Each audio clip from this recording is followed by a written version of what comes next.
This is a practical guide for how you can get started freelancing and quickly earn your first income from freelancing within the next few months. You might have thought about getting into freelancing. Perhaps you just can't stand that job of yours anymore and want to quickly transition into a life of freelancing. Or you kind of like your job but want to earn some more money on the side. But perhaps you procrastinated and it didn't happen, or you tried to get freelance clients but somehow it just didn't work out. But don't worry, this 6-step guide that I'm sharing with you today will help you get that first freelance client. And I know starting is always very daunting, but believe me, once you get your first freelance client, that first freelance job, and get a taste of how it is to earn freelance income, then the second, third job and so on will get easier and easier. I left my corporate full-time 9-to-9 job almost 10 years ago, and since then I've mostly freelanced. I've earned anything from $60 per hour to $600 per hour from freelance work. So you see, the range is pretty large and there is no real standard to how much you can earn as a freelancer. Really, it depends on your product, your service, the niche you're in, and the value and expertise you bring to the client. And here are examples of some of my freelance jobs and how much I earned. I translated banking documents for clients and earned on average $60 per hour. I did voiceover work where one 3-hour session earned me $1,800 or $600 per hour on average. And once I also had a freelance job as a YouTube channel manager where I earned $3,000 per month for about 30 hours of work per month. But anyways, if you want to know in more detail how I got these jobs, then you can check out a podcast episode I launched on my other channel, the Multiple Careers podcast,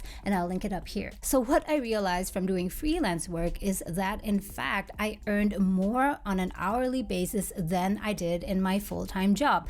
But of course it comes with risks. Whether or not you earn money depends on whether or not you have clients. But overall, I must say that it's worth the risk and it's very, very rewarding, because working freelance, you have so much more flexibility and also autonomy. I need to address something very important. As you guys have seen online, there are so many ads and videos that tell you to sign up on this or that platform and promise that within your first month you can earn $10,000 or even more without or almost without any work. But seriously, you don't buy that, do you? The hard truth about freelancing is that there is no shortcut. Freelancing requires a lot of hard work. So don't believe in these quick fixes, these shortcuts, because all that these will do is disappoint you. You'll be lured into some workshop or course that promises you that you can make a fortune in your first month, only to find out that that's not the case. So guys, that being said, now let's start with this no-fail 6-step no BS guide. And if you follow all of these 6 steps, and these are very practical steps that anyone can do, you will be able to start earning your first dollars from freelancing within the next months. And make sure that you watch this video all the way till the end, because later on I will tell you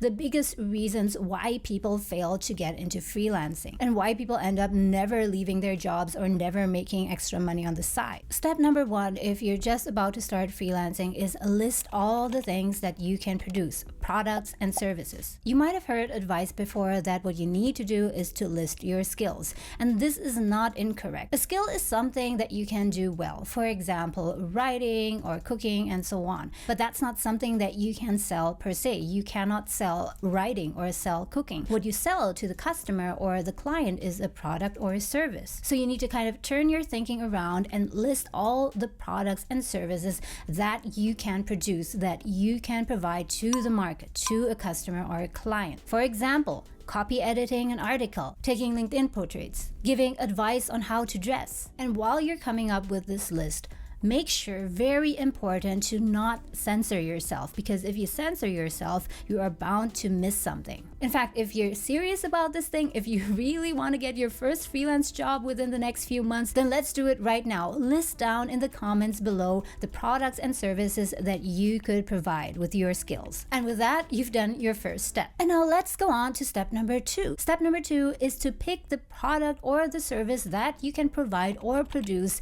as soon as possible. example, the fastest. From your list of 6, 8, or 10 things that you can provide to the market, pick the one thing or two things at the max that you can launch the fastest. Go with the one that is easiest. Let's say that there are 3 things that you would really like to do, 3 things that you would like to sell. But among these 3 things, there are 2 things that will take a while, like 6 months or a year to set up, to prepare, to get ready for launch, where there's another one that you can get started right away. For example, copywriting articles or books. That is an example of something that you can do immediately with very, very little preparation. So why do I have to start with the easiest one? Why not start with the one that I'm most passionate about? When you're trying to get your first freelance job, you want to get over your internal resistance and get confident about the whole process, and that is why you should ideally start with what is easiest. So if, for example, you choose copywriting books and articles, it doesn't mean that you need to just do that forever. It's just something that will get you started. It's just something that will get you your first freelance job the fastest, and with that will give you confidence. And later on, you can branch out to the other things. By the way, guys, if you find this video useful so far, then do let me know by hitting the like button. And also, if you've been following my channel for a while and found my videos to be useful, you can also support my channel by leaving me a super thanks down below. Step number 3 is to list down your potential clients and also where and how to find them. The thing is that you never know where you will find your first client. And here are some places to look for. For example, online platforms such as Fiverr and Upwork. There you can apply for freelance jobs that are either long-term, short-term, or on a project basis, or you can simply set up your profile there and offer your services. And of course, as with most things, there are pluses and minuses for using these kind of platforms, but I'll talk about that another time. The other place where you can find your first clients is your ex-colleagues or ex-bosses. In fact, I got those translation jobs, which I told you about earlier, from an ex-colleague. Why is this a good idea and why could this work? Working freelance is a lot about trust, and if you're not known on the marketplace yet, it is very difficult to build up trust and reputation with new clients, especially if you don't have a demo or a portfolio yet. But your ex-colleagues and ex-bosses already had this working relationship with you once, and hopefully a very good one. They know how you work and they know that you're reliable, and if you happen to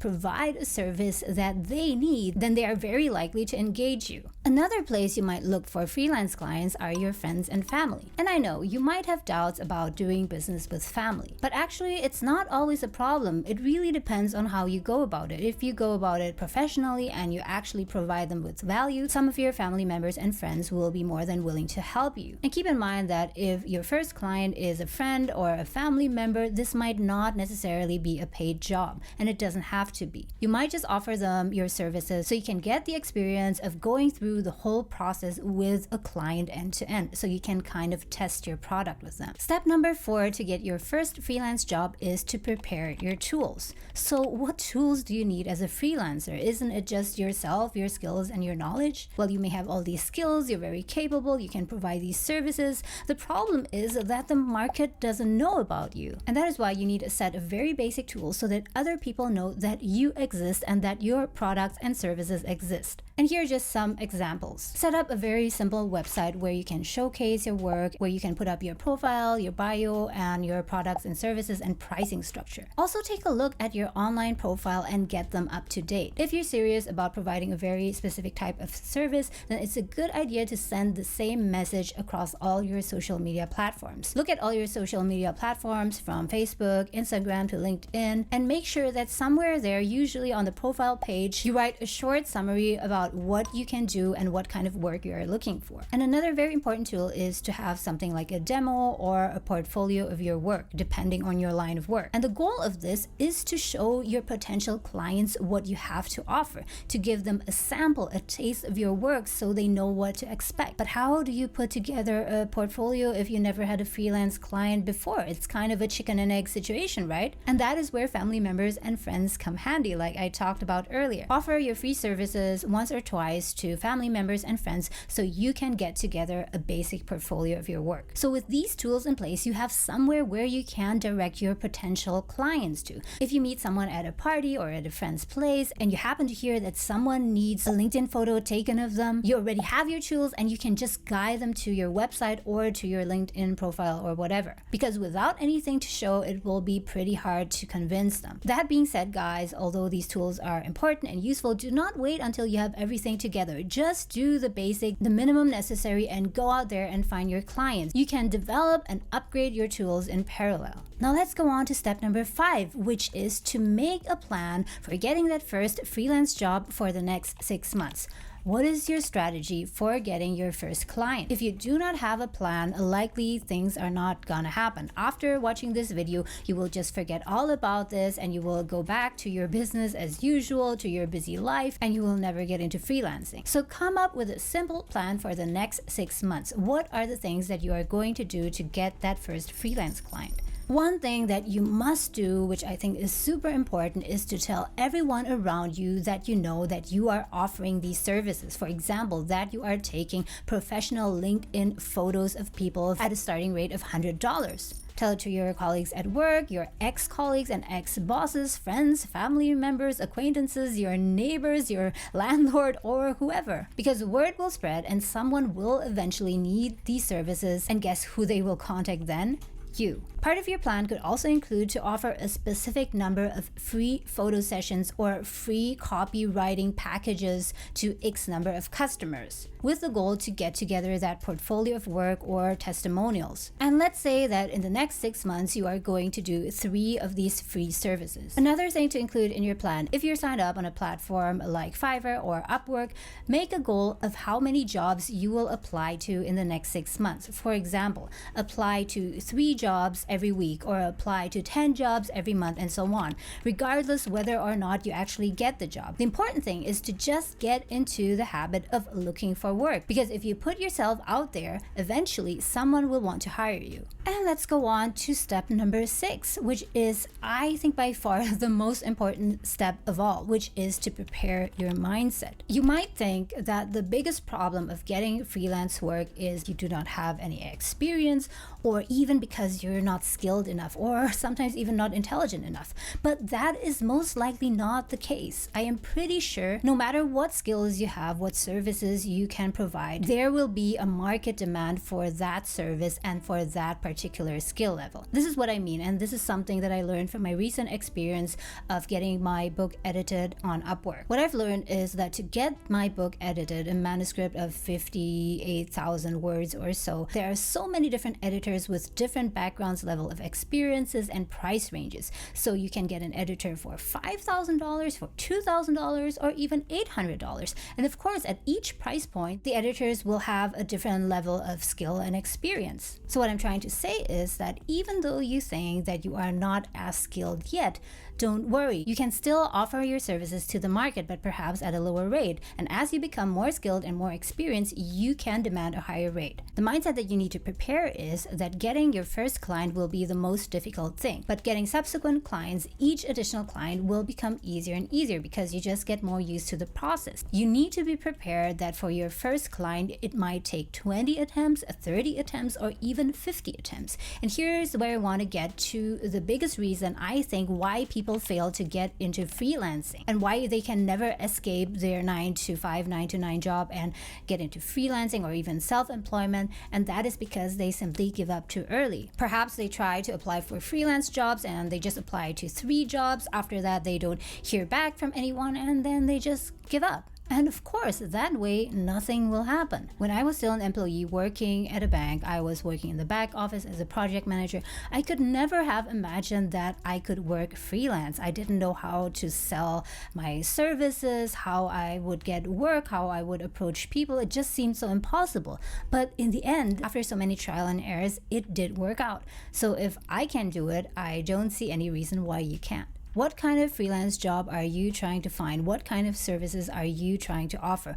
Please do let me know in the comments below because I would really love to hear from you. By the way, some of you guys have asked about my book and are curious about it. I am at my final stage of editing. I'm very happy about it and it will be out very soon, hopefully by April or May. The title is Multiple Careers, Quit the Rat Race and Pursue Fulfilling Work. And it's basically a step-by-step guide for all of you guys out there who want to leave leave the corporate rat race and finally do work that you truly love and no longer waste your time doing something that is absolutely meaningless to you. And I'll make sure that I'll keep you updated about that. I hope that you find your first freelance job pretty soon and get a taste of how it is to earn income from freelancing. As always, thank you so much for watching, guys, and I'll see you in the next video.